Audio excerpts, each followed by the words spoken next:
Alright guys, welcome back. Today we're gonna go over perimeter. I'm pretty sure we have very good background knowledge of perimeter, so let's have a really short lesson today. First of all, what is the perimeter of the following?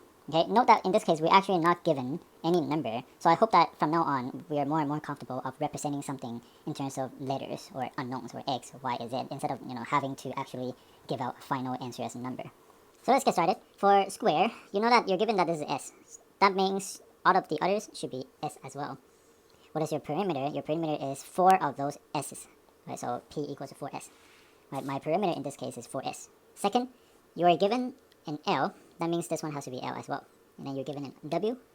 That means this one has to be W as well. So what is your perimeter? Your perimeter is equal to 2 of those L's plus 2 of those W's. Okay, you can write like that.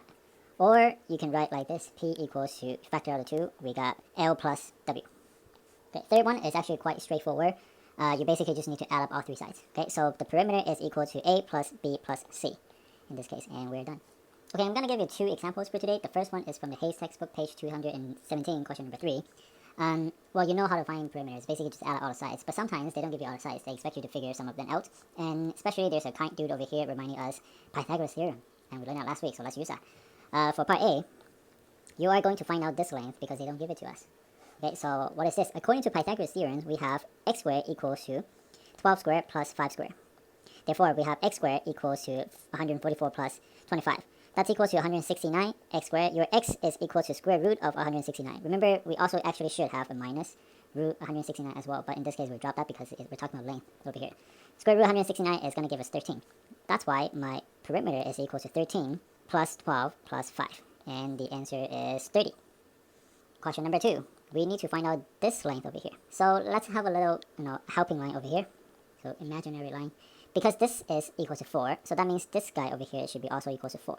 Because we have a 2 over here, so that means this is also equal to 2. That means the original 7 now will be cut down into 2 segments. We have a 5 over here, and we have a 4, and we're solving for x. We can use our Pythagoras theorem over here because we have a right triangle.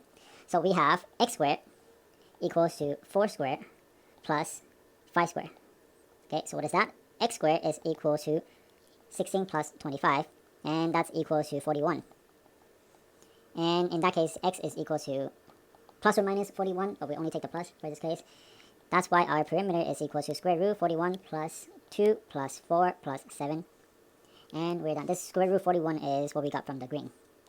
And you will arrive in your final answer, which is square root 41 plus 13. If you want to leave it in this form, you need to remember one thing. Do not combine the square root with the normal number. Okay, the guys with hat and the guys with normal numbers, they cannot combine together. Okay, this could be your final answer, or if you like to be making more sense, you can write your answer as P equals to approximately 19.4 centimeters. And that's it.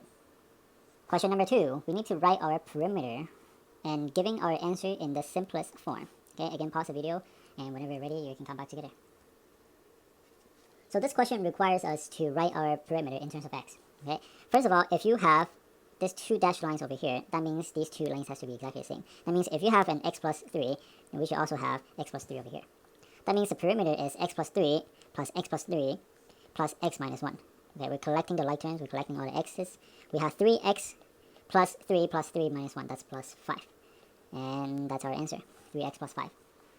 Now, second of all, you know that this is a rectangle, and you also see the dashed lines over here. That basically means we have x plus 1 over here, and we have 2x minus 3 over here. You can group these like that. So you can write that, I have x plus 1 from the blue, and I have 2x minus 3 from the red. Now add them together, I have 2 pairs of them, so I multiply by 2. I will get x plus 1 plus 2x minus 3. Again, I collect the like terms, x plus 2x, so you're going to give me 3x. Okay, plus 1 minus 3, that's a minus 2. I need to multiply that by 2. I will expand it, 6x minus 4 centimeters, and that will be your final answer. You probably want to ask, can I actually write my answer in this factorized form? I would say it's fine as well. That's fine. This one is also fine. Okay, as long as you don't give me something like this, right? This is not very much simplified. So that's it for this question. And that also concludes this lesson. I will see you guys in the next lesson. Peace.